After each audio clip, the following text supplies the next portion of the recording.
बड़ी खबर है इजराइल हमास को लेकर। इजराइल हमास जंग से जुड़ी ये बड़ी खबर सामने आ रही है। गाजा में आईडीएफ का ऑपरेशन लगातार जारी है। राफा में इजराइल की बड़ी एयर स्ट्राइक देखने को मिली है। कई इलाकों पर भी भीषण बमबारी हुई है। दुश्मन को पूरी तरीके से नेस्तनाबूद करेंगे, आईडीएफ ने कहा है। ये बड़ी खबर इस बीच जो निकलकर सामने आ रही है। आईडीएफ का एक बड़ा बयान ये सामने आया है। दुश्मन को पूरी तरीके से तबाह करने की बात आईडीएफ के द्वारा कही गई है।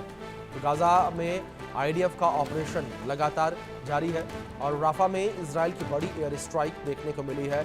आदित्य मेरे सहयोगी लगातार बने हैं। आदित्य, जिस तरीके से इजराइल ने बड़ी स्ट्राइक यहां गाजा में की है और करीब 1000 से ज्यादा घरों को निशाना बनाया, 100 से अधिक लोगों के मारे जाने की खबर सामने आई। किस तरीके से ये एयर स्ट्राइक जो है वो गाजा के ऊपर की गई है?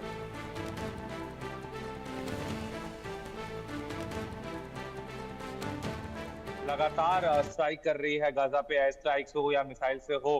और इजरायली डिफेंस फोर्सेस ने अब बिल्कुल साफ कर दिया है कि वो किसी भी तौर पे अब रुकेंगे नहीं, क्योंकि अगर हम देखें हमास ने अभी तक भी सारे इजरायली बंधकों को नहीं छोड़ा है, जो कि सीज फायर डील की कंडीशन थी कि दोनों साइड्स को अपने जो प्रिजनर है और जो बंधक है उनको छोड़ना है। हालांकि जो ट्रंप अमेरिका ने हस्तक्षेप करके काफी कोशिश करी कि सीज फायर एग्रीमेंट जो है इजराइल और हमास के बीच में कंप्लीट हो जाए, बट कुछ रीजन की वजह से हमास ने अपनी नाराजगी भी उस समय जताई थी कि हमें कुछ सीज फायर की डील मंजूर नहीं थी। और उसके बाद अब मौका ये हुआ है कि अभी तक इजरायली बंधकों को उसने नहीं छोड़ा, और तभी इजराइल दिन पे दिन जो है ऐसे बड़े स्ट्राइक्स बड़े बड़े जो है अटैक कर रहा है गाजा पे, क्योंकि ऐसा ऐसा माना ऐसे ये कुछ रिपोर्ट्स आ रही हैं कि जो गाजा में जो कुछ अस्पताल हैं, जैसे कि कोई एक कमाल हदवान हॉस्पिटल, वहां से हमास जो है कोवर्टली ऑपरेट करता रहा है। तो सारी अब जाहिर तौर पे अब ये बात है कि इजराइल अब रुकने वाला नहीं है। जी अभिषेक।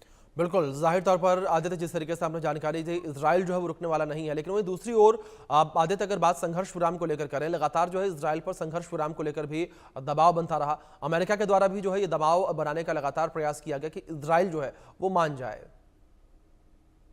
जी बिल्कुल, America time and again America ने भी इजराइल पे थोड़ा सा प्रेशर बनाया कि ये सीज फायर डील हो कहीं ना कहीं। और अभी हमने ये भी देखा कि अमेरिका ने इजराइल से बातचीत भी करी, उसमें ह्यूमैनिटेरियन एड की बात हुई कि किस तरीके से गाजा में ह्यूमैनिटेरियन एड की जो शुरुआत है उसको आगे बढ़ाया जाए। और कहीं ना कहीं इजराइल ने ह्यूमैनिटेरियन एड के लिए मान भी लिया है, लेकिन उसमें भी उसने एक शर्तें रखी हैं कि जी। किन जगहों पर वो ह्यूमैनिटेरियन एड पहुंचेगी और किस तरह से पहुंचेगी।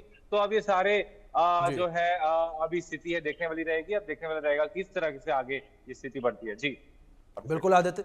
लेकिन आदित्य, इस बीच आप बने रहे मेरे साथ, कुछ और जानकारियां हैं उसको अपने दर्शकों तक हम पहुंचाते हैं। किस तरीके से गाजा पर इजराइल का प्रचंड प्रहार जो है वो देखने को मिला है और इजराइल लगातार गाजा पर प्रहार कर रहा है। इसको लेकर बात की जाए तो गाजा में आईडीएफ का ऑपरेशन जो है वो जारी है। दूसरी ओर बात राफा को लेकर की जाए तो राफा में भी बड़ी एयर स्ट्राइक जो है वो इजराइल के द्वारा की गई है और कई इलाकों पर भीषण बमबारी की गई है। कई घरों को तबाह कर दिया गया। दुश्मन को पूरी तरह से नेस्तनाबूद करेंगे, आईडीएफ का ये बयान भी सामने आया है। दुश्मन को खत्म करने की बात आईडीएफ ने कही है। तो लगातार अगर इजराइल को लेकर बात करें तो इजराइल जो है वो कार्रवाई कर रहा है।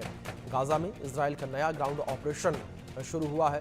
दूसरी ओर उत्तर दक्षिण गाजा में भी आईडीएफ के हमले तेज हो गए हैं। आईडीएफ ने अपने हमलों को और ज़्यादा तेज कर दिया है। उत्तर दक्षिण गाजा में ज़मीनी हमले तेज हो गए हैं।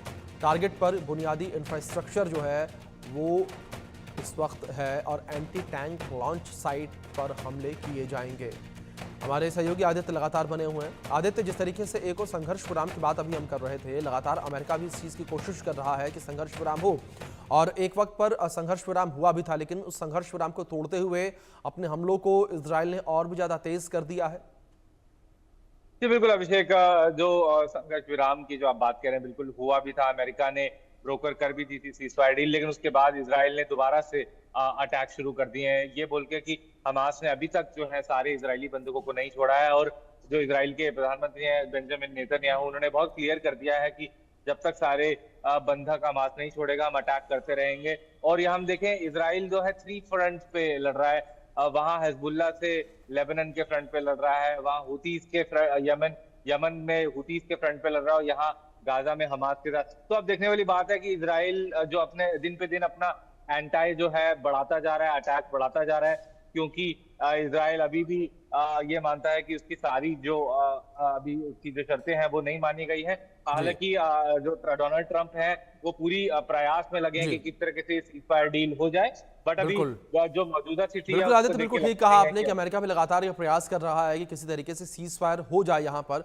लेकिन इस बीच आप बने रहे मेरे साथ, एक बड़ी खबर सामने आ रही है उसका रुख कर लेते हैं, जहाँ ये बड़ी खबर रूस यूक्रेन युद्ध को लेकर है। ट्रंप